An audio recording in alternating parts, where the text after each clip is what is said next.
আধুনিক দোয়া। কোন জায়গায় রসুল নাই, না পেচ্ছাবে আছে, না পায়খানাতে আছে, না শোয়াতে আছে, না খাওয়াতে আছে। কথাই কথা মনে পড়ে যায়। 68 বছর বয়স, 8টা ছেলের বাপ, টাকা আছে, হজ করে এসে বাড়িতে ফিরেছে। হাজি সাহেব মানুষ, ফরজ গোসল জানে না। এবার বলেন ওর জীবনের নামাজগুলো কবুল হয়েছে কিনা মুফতি সাহেব বলবে। 8টা ছেলের বাপ, যে কাজে ফরজ গোসল করতে হয় সে কাজ ওর দ্বারা হয়েছে। হজ করে আসার পর মসজিদে জিজ্ঞাসা করা হচ্ছে গোসলের ফরজ কি, বলতে জানি না।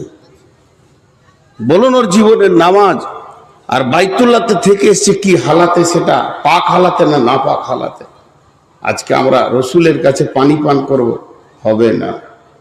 কিন্তু পানিটা বড় সান্ত্বনাদায়ক জিনিস।